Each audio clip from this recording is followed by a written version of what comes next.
We could blame the media, we can blame the banks, we can blame all these kind of actors for lobbying against it or whatever. But for me, it is really a big challenge when you say the word blockchain and people like instantly, without even knowing the fundamentals of how a protocol works or what it is, etc., it's completely like, I'm like, whoa, like what are you doing? Like it's like the kryptonite or whatever you're kind of putting in front of them.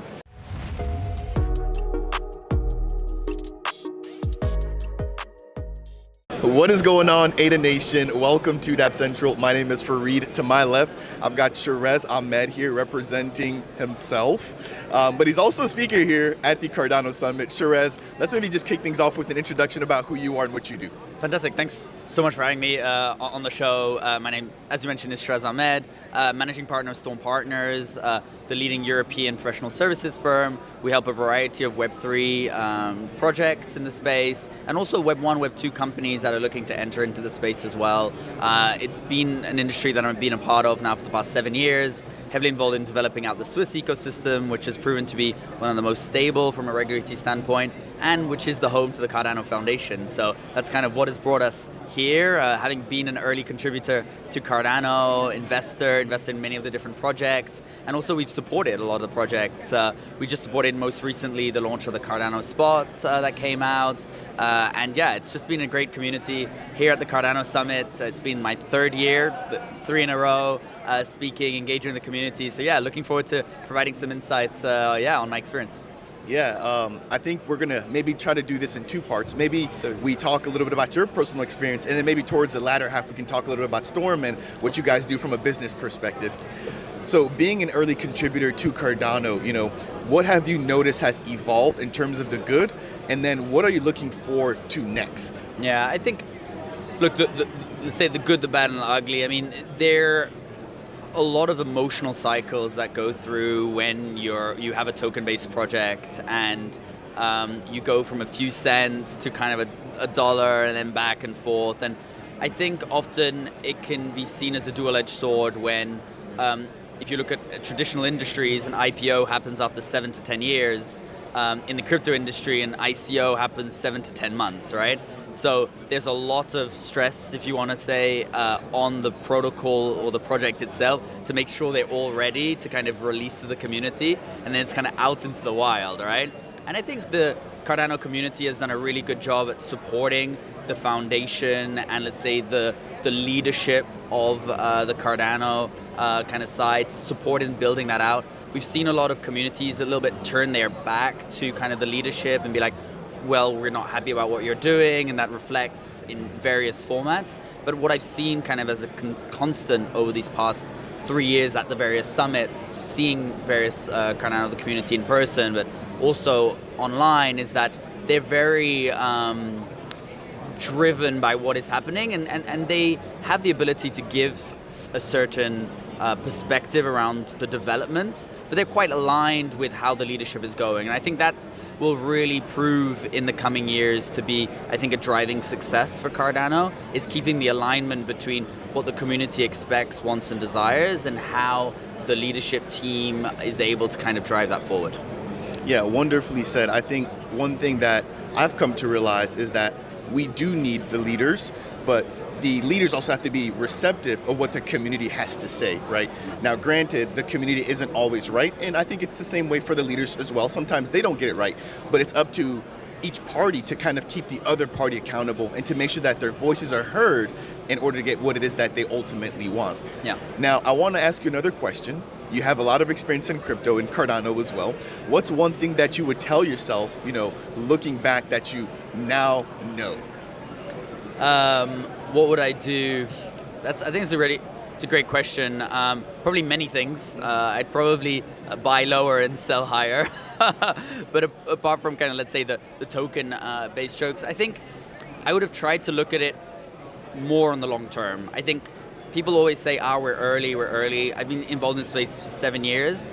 And it does feel like on a day-to-day basis that we're constantly looking at the short term. We're constantly looking at be it the price charts today, but we're constantly looking at, okay, how the regulators acting today, how the community acting today, and the likes. And we fear a little bit that long term, where for a lot of these applications to really come to life, it's going to take a lot of time, and we're too long-term minded and set in terms of, if I'd known when I first gotten into the space that I'd be involved for so long and hopefully even longer, maybe I would have planned things out differently and given some perspective to that. And maybe emotionally, I could have been a bit more rational in my thinking and less kind of erratic on like the short-term basis and very like, okay, what is happening here, what is happening there? And I go back to kind of one of the analogies of like superheroes, right? If you see a superhero is going to be a good guy until they're a bad guy, right? So, like, it's that saying, I think it was from Batman or something. It's like either you die being the hero or you live long enough to become the villain. And I feel like there's always going to be, when you have a token and a project that's in the public eye, they're never going to, as you mentioned before, they're never always going to be doing the right thing, right?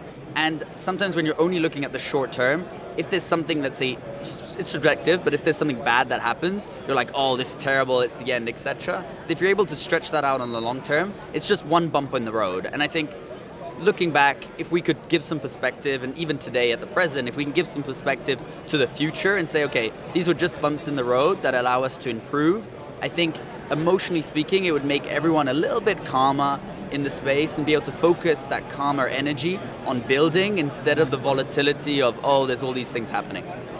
So wonderfully said. I couldn't agree with you more on that point. I think that's one thing that I struggled with early on, was to have that long-term mindset. You know, as the bear market's drawn out, especially over the past like 2 years, there hasn't been much to do when it comes to price action, to where it's forced myself to learn and to educate myself in the meantime, you know, to look at other things than just the price action, to focus on the fundamentals, the benefits and the use cases that crypto brings, right? And not only learning for myself, but also even just spreading the gospel in the meantime, you know, teaching my friends and teaching my family. You know, I feel like there's just so many different things that we can do while we're waiting that is a thing that I'm trying to think of how to put this. I used to get sidetracked, like you said, by the small bumps. I'm at the point now where I'm realizing that if I want to make this is not going to be overnight. Crypto gets advertised as something that makes people rich quick. Yeah. And especially during the bull market, that's what you see. Yes. But once you actually come into the space, you realize that's actually not how it operates. And the people that have made it have not made it in one bull run, or they haven't made it overnight. They've made it over months, years, you know, of studying, contributing, and learning about crypto. So I really like what you mentioned there, and I like the way that you phrased that. Now, the last personal question that I want to ask you is just going to be surrounding just challenges. You know, obviously coming into crypto, there's a lot of challenges and adversities. You know, what's been like one of the biggest hurdles that you faced in this space, generally speaking? The biggest, you said, like, challenge that I faced? Wow. The biggest challenge that I faced in this space, well, we could take it from the angle of, I think, education with related to skepticism. I don't know if you've watched the film 12 Angry Men. So 12 Angry Men is one of the highest rated films on IMDb. It's like 1980s or so. And it's essentially, I mean, the plot, to not spoil it for you, is there's a court case, there's 12 judges, like the jury, and there's one that is against what the other 11 want to do. Some people want to go see a baseball game, others want to go home to their family or whatever, and they're just like, no, let's wrap this up. It's 11v1, etc. And that one person is able to stay in that courtroom for multiple hours and be able to defend his perspective and convince the other 11 to actually rule against or in favor of what was happening. And I feel like it's a lot like that in crypto sometimes. Like, you're constantly having to battle. Where, why are we battling for something that blockchain isn't evil? It's a data management tool. Like, what is? It's kind of like saying, I don't know. It's a bit crazy to me that the skepticism with regards to people's mind. I don't know. You know, we could blame the media, we can blame the banks, we can blame all these kind of actors for lobbying against or whatever. But for me, it is really a big challenge when you say the word blockchain and people like instantly, without even knowing the fundamentals of how a protocol works or what it is, etc. It's completely like, I'm like, whoa, like what are you doing? Like, it's like the kryptonite or whatever you're kind of putting in front of them. And it's not really the case. You know, blockchain can be a trustless technology whereby you trust the decentralization, the immutability, and the very transparency and the various other factors, and it can operate autonomously, and it's just it's quite beautiful, you know, in the way in which it is. And that's been one of my biggest challenges, kind of like from even like an emotional standpoint, we're human beings, right? I mean, and constantly having to defend something that can defend for itself. Like I wish that Bitcoin had a bit of a spokesperson. I mean, you can say that Satoshi with Bitcoin and it's operating all by itself, it doesn't have a CEO, is kind of its spokesperson in itself. But it's that we in the community always have to speak up for something that is fundamentally great in itself, and having to constantly fight against that for, I think, little reason, because it's something that's used in the back end for data management.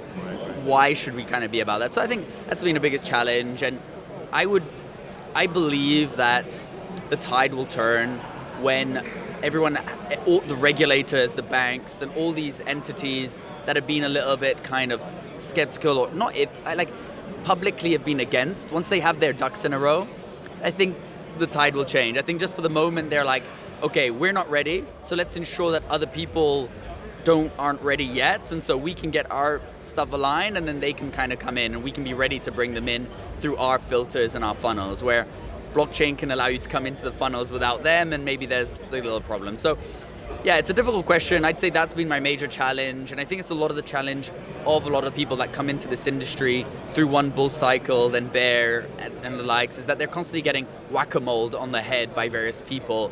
And there are moments where you think back, it's like, fuck, why am I doing this? I'm not a bad person. Why am I getting like whack-a-mole every time I go out into the public talking about blockchain? So I think that's a difficult one. Maybe that's the kind of the sad truth to it. But I do foresee it changing. I'm very positive about the future, and I foresee that is just like an early adopter headache that is going to be solved very soon. Yeah, I sure hope so. I think one thing that you mentioned earlier, with just education, it's our job to educate people and make sure that we let them know that crypto isn't a scam. Yes. That crypto isn't wrecking everybody. Of course, people make decisions; they have to live by those decisions. But naturally or inherently, crypto isn't a tool that is meant to hurt people. No. If anything, it's meant to empower and free people. And so I think that's really half of the battle, is just educating people around the use cases. And of course, there's been a lot of people that have muddied the water, a lot of experiences that have muddied the water. I won't name any names here, but I'm sure that you can think of plenty of people that have left a stain on crypto. But I can also think of just as many people that have used crypto for good, yes, but I don't necessarily think that they get the same amount of coverage or the same amount of reporting done when crypto is being used for good. A lot of people like the sensational story, or they like to talk about things when they go bad. Yes. But I would advocate that I've also seen crypto being used for good. So I hope that continues to be a trend. Any closing thoughts or comments? I look like you wanted to say something. No. I was just saying that you are right, and I think you're right as well on that. We as a community, in order to avoid some of those scams and things that have happened, if we can come closer together, and even though we're being whacked a little bit by the outside communities, if we can band together and try to not be as affected by that, try to be as responsible and self-regulatory as possible, accountable for our actions, and work together to create good energy amongst ourselves, we will be able to attract the good energy from beyond.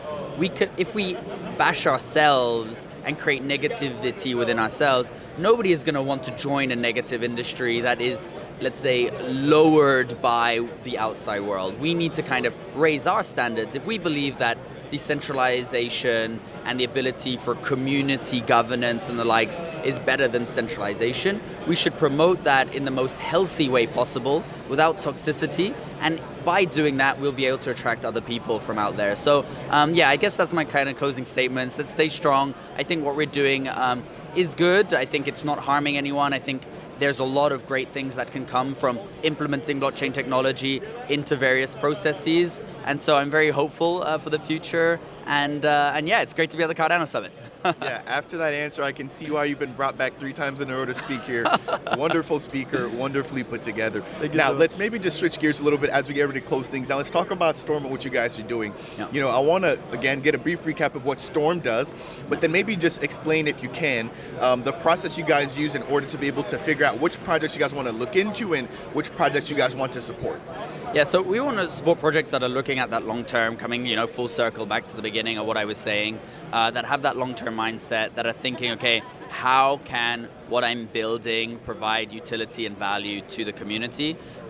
Storm Partners is a 360-degree professional services firm. So the idea, the genesis, was to be able to provide the tools to entrepreneurs in Web3 to achieve their objectives. What are the tools? Those tools can be marketing support, legal support, finance and fundraising, digital transformation, and many others. So what we did, we created an aggregation model where we brought in experts from each one of these domains so they could sit around a table, and if somebody had a concern about the legal side, you could have a lawyer that was there, but also a marketeer to challenge the lawyer's perspective and be like, yeah, but if you set up a framework like that, nobody's going to want to use your protocol. The same way, if you have, let's say, a technologist that's just building the technology, if nobody is using it, well, does it really serve a purpose? And so bringing all these people together really has allowed us, as per our slogan, to spark ideas to life. And so that's what we've been doing. That's what we hope to do more of. We hope to bring more of the traditional world into Web3 and for them to understand how a mix of decentralization and centralization can be beneficial to their company. And we're doing a lot of that in Geneva. Geneva has 4 industry pillars. A lot of the private banks around the world are there.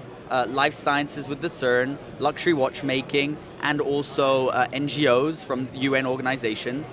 We believe that we can provide a local solution that provides a global impact, because a lot of these companies are locally there, but if we're able to provide them with a trusted environment to innovate in Web3, those products that they're going to create are going to be used and implemented everywhere around the world. So that's kind of what we're looking into at the moment. We're going to provide some sandbox environments, some friendly environments for them to create their proof of concepts, MVPs, and then bring them out to the world. So super excited, super bullish about the Geneva ecosystem. That's what we're working on, and yeah, that's what I'm excited for.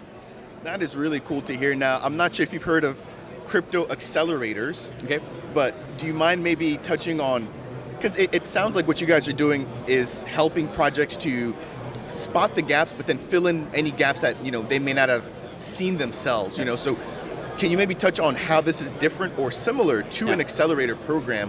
And then my second question was going to be surrounding the types of projects that you guys are looking to onboard or work with, and whether or not those are only Cardano specific, or if you guys maybe have a broader vision and are looking across multi-chain, or if you guys are chain agnostic. Yeah, so how are we different from an accelerator? Look, we have a partner model, right? Accelerators take a significant amount of equity, they help you to a certain amount, and then they just kind of let you on their way. We try to integrate for the long term. We don't take a significant amount of equity. We create a tailor-made commercial model that can have a equity, token, fiat split, crypto split, depending on what's the preference for them. And then we kind of plug and play where needed. And we don't try to impose ourselves. Like, you need this today, great. Tomorrow you need it out, we plug it out. And so that's kind of how it diverges a little bit from the accelerator model.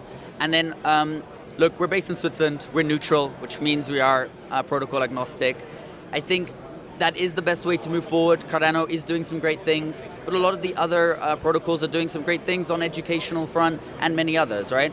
I think, in kind of a free market model, let's let the best protocol that can provide the best utility to the communities kind of win. And ultimately, I don't believe it's a zero-sum game. I don't believe there's only going to be one protocol. I believe various protocols will have their specialities, their different types of communities, demographics and the likes. And ultimately, we are one Web3 community. So we should stop, as I mentioned before, bashing each other on the heads. Let's work together. Cardano is doing some great things. Other protocols are doing some great things as well. We can learn from each other to help this community grow and understand that we in the crypto community are of the millions. Outside in the real world, they are of the billions. So let's try to go after the billions instead of the millions. I don't know what else to add to that. The way that you speak and the way that you really make your points are clear, concise. I want to thank you, Sherez, Ahmed. Any last or closing thoughts that you want to share here about your journey or about Storm? No, listen, I mean, if any of the viewers have any challenges that they're going through, we're here to help. Just reach out to us, either on LinkedIn, personally, Sherez Ahmed, or at Storm Partners.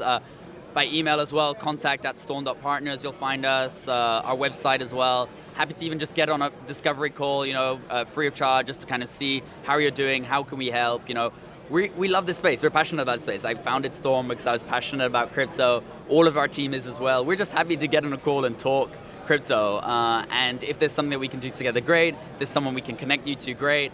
And let's just try and build this together. Reach out to us. Happy to have a conversation and take it from there. Ladies and gentlemen, I have no additional words to add there. Again, Sherez Ahmed dropping a lot of insights here, not only about himself and his journey in crypto, but also about Storm and what they're bringing here in terms of partnerships with platforms building in and outside of Cardano. Sherez, I want to thank you again for your time. If you guys enjoyed today's video, I'll go ahead and leave the link to Storm as well as Sherez, excuse me, if you guys want to get in contact with him. And then if you guys did enjoy this video, please make sure to hit that thumbs up. If it's your first time stopping by, consider subscribing. And if you have any questions for Sherez or myself, then make sure to leave them down in the comment section below. That said, we'll see you guys in the next video. Awesome. Hit that like button.